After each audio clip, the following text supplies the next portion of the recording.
Hello, thank you for joining me this week. If you've been here before, welcome back and thank you for coming back.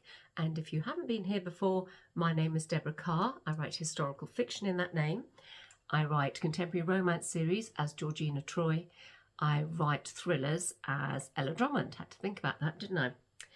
So today I'm trying to think. I actually almost left. I've just been shopping. So I will stop rambling. I'd just been shopping. My dogs needed kibbles. Had to go there. I needed to get food because I had no food. Well, when I say I had no food, I had little food. And having my son living with me, a strapping great lad, obviously he likes to eat. You know, I'm quite satisfied with toast or packet of rice or something, but you know, he's a healthier eater than I, obviously.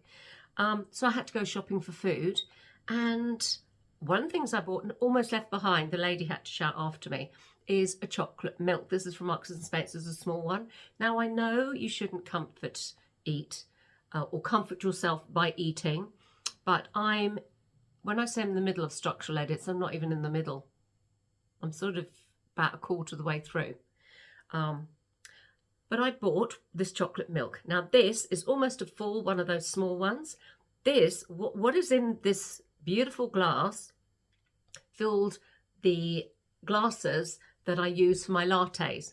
That shows how big this gorgeous glass is. Now, this is my new favourite thing. This is a gorgeous Christmas present from my friend, brilliant author Glynis Peters. She writes historical fiction in that name, and she also has a brand new book out, The Witches of Waverton, out now as Amber Raven. Read it. Lovely.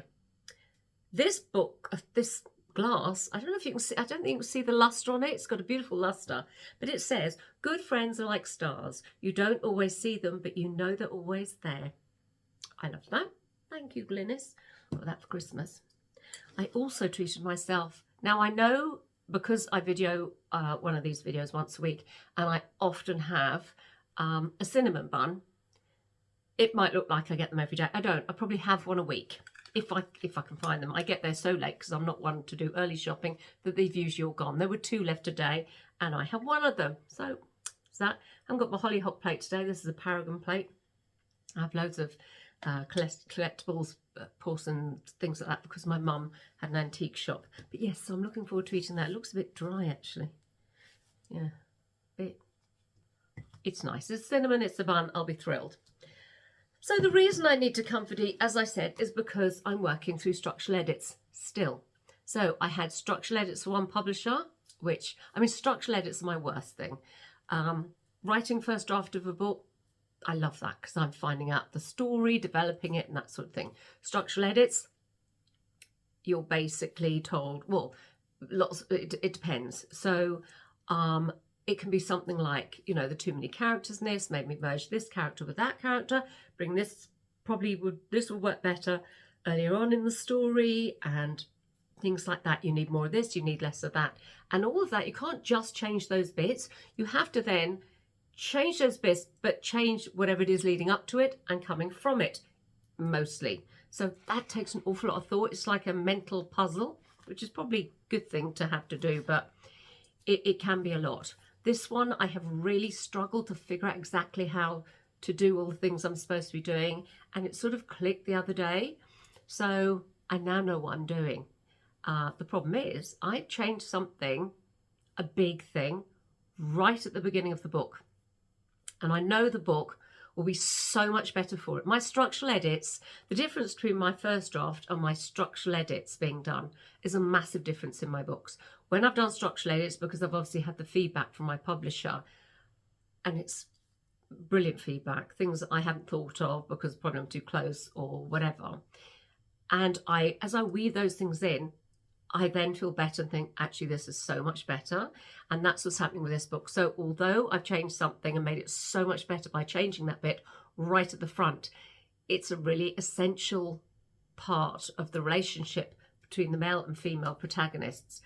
And therefore, I've got to change everything between them going all the way through the book. So it's taking a long time, but it is and will be worth it. But it's tiring. And I'm tired, but I'm excited because I am loving it. This is my Witchy book. I cannot wait to get this finished, see what my publisher says, and actually start being able to share more about it. I've also got some exciting news been sitting on for a few months that I can't share for another 2 weeks, which I probably shouldn't have said right now, but I'm just itching to get things happening. But I will share as soon as I can share. I can share on the 1st of February. But one of the presents, another present I got at Christmas was this. This is one of the presents from my lovely mum. It's The Healing Power of Flowers. Now, because my book is essentially about a coven of witches, a mum witch and her reluctant witch daughter, and of course a privateer who's rather gorgeous. A time-travelling privateer as well, no less. Of course, the women have to understand the power of flowers. So the mum, Diana, she was Connie, she's now Diana. She, because it's in the occupation, I've mentioned this before, she makes tinctures and helps people medicinally. I mean, the occupation, you know, couldn't get medicines, things like that. She's always done it, but obviously her powers are called on far, far more. So it's really exciting to actually discover. Obviously, I need to research these things if I'm going to put spells and, you know, information in the book, obviously weave it through it. I need to know something about it. So, for example, I just opened the book and looked up pine. Now, we have some beautiful Jersey pines here. When I see one of the big pines, I think of this place. I love Jersey pine. So pine, this isn't obviously Jersey pine. Pine, if you read about it, we know it's used in aromatherapy, okay? A lot of us have, you know, pine in somewhere in our houses. But did you know it's also used to lessen the symptoms of asthma, coughing, soothe rheumatism, treat anxiety and depression? Isn't that fascinating? So, you know, my little head goes tick, tick, tick. Okay, I know who we can use this for, which character, and this for what character. And apparently the fragrance is also said to increase a sense of family well-being. Interesting. Harmony and goodwill. Nice. As well as releasing energy, clearing emotional blocks, very useful, and increasing intuition. Certainly need that right now for this book. And apparently it's the perfect calming foliage. So I'm enjoying this book. It's giving me ideas as I go through and learn about things. So last night, if you're watching this today, which is Tuesday, the 14th of January, as I record it, last night, sorry, I suddenly thought, is it Tuesday? Last night was a full moon. So it's a wolf moon, and it's the first full moon of the year. Beautiful moon. I don't know what it was like where you are, but it was absolutely beautiful here. So that's really nice and exciting. So I'm obviously, I've always been one for gardening in a past life. You know, I'm not a time traveler like my hero, but I was previously married to a man who is a gardener, and we had a gardening company. So I've always been very connected to, you know, trees and gardens, and find sort of happy place. You know, happy place can be a garden, can't it? I absolutely love nature. But reading these books and doing my research for this book, of course, traditional British witches were very much, it's about sort of spells and things that they've inherited, and learning to work with nature and the seasons and the nature around them, where they live, and the plants where they live, and that sort of thing. And of course, because my witch is living during the occupation, she can't go anywhere. You know, the Nazis were running the island. You couldn't escape, couldn't go anywhere.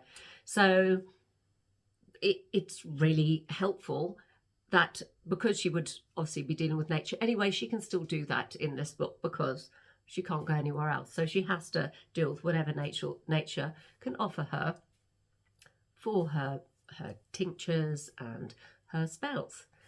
And I'm absolutely loving it. I'm loving getting into the mindset and learning all these things. It's really, really exciting. I love research. Yeah, I absolutely love research. The problem is I could actually spend a lot more time doing the research and spending my time there. And you go down rabbit holes and discover, oh, I didn't know this, and oh, I didn't know that. But I actually still do have deadlines, and I still do have to work. So that's what I need to get back to doing. So that's what I'm doing this week. I will just be doing structural edits. I'll be taking the dogs out for a walk shortly. because it's a beautiful sunny day today. We've had sun for the last couple of days after weeks and weeks and weeks of hail, fog, rain, miserable. If you live in the UK, it's probably very cold where you are, certainly has been. Today here, I mean, it's been like 2 degrees, I think yesterday. Today is slightly warmer, but it's sunny. That's all I care about. I'm happy in the sun. So until I get to take my dogs out for a walk, I'm going to have to do a little bit of work, and I'd like to wish you a very happy week, and I hope you join me again. Do ask me any questions you like. Please subscribe if you haven't done already. I'd love to see you here again, and thank you for joining me.